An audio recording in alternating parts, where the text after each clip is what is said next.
نحمده ونصلي على رسوله الكريم أما بعد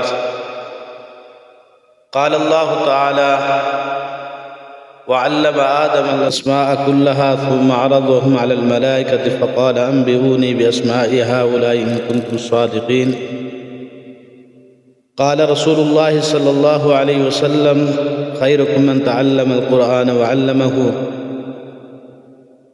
عزیزان محترم، جامعہ اسلامیہ مہنڈری کے معتمم اور عزیز طلباء کرام،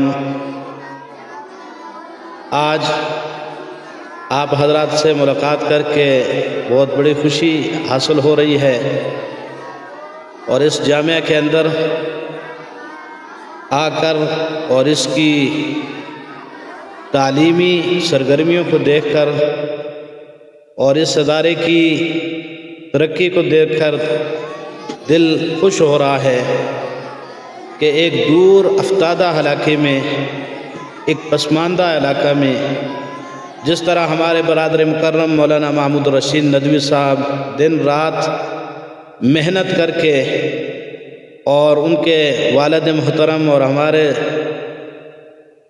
سرپرست اور اس جامعہ کے بھی سرپرست یادگار اسلاف مولانا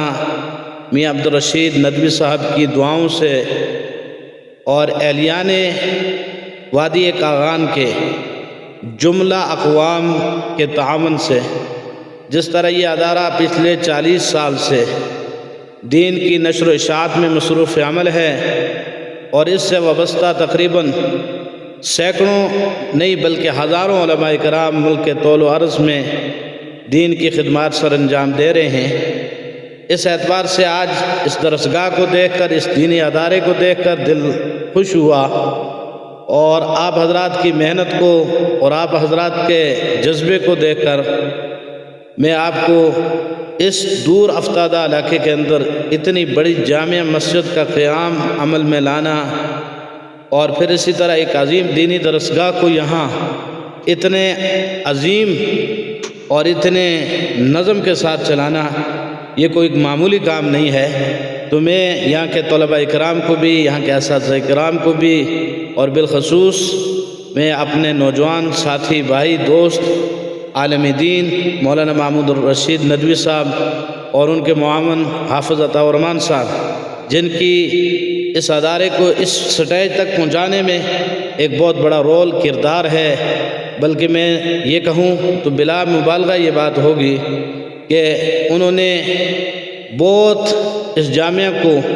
اپنا گھر سمجھ کر محنت کی ہے، اور مزید بھی میں ان سے یہ توقع رکھتا ہوں کہ وہ اس جامعہ کو مزید بہتر سے بہتر بنانے کے لیے اور اس کے تعلیمی نظام کو بہتر کرنے کے لیے، تاکہ اس علاقے کے اندر قرآن و سنت کی بہاریں اور قرآن و سنت کی روشنی ہر گھر تک پہنچے، اس کو مزید بھی عوام الناس اپنے تعاون میں یاد رکھے، اپنی دعاؤں میں یاد رکھے. اور یہ حضرات جس دل لگی کے ساتھ، دل جمی کے ساتھ اور جس خلوص کے ساتھ محنت کر رہے ہیں، یہ مزید بھی اسی کو جاری رکھیں، تاکہ جو کمیاں کوتاہیاں علاقے کے اندر دینی اعتبار سے، عقائد کے اعتبار سے ہیں، وہ بھی دور ہو جائیں، اور قیامت کے دن اللہ تعالیٰ ان کو اجر عظیم عطا فرمائے گا. تو میں تمام طلباء کرام اور اساتذہ کرام اور انتظامیہ کا شکریہ ادا کرتا ہوں کہ مجھ جیسے ناچیز آدمی کو یہاں بٹھا دیا ہے. اللہ تعالیٰ ہمارا حامی و ناصر ہو. وآخر دعوانا الحمدللہ رب العالمین.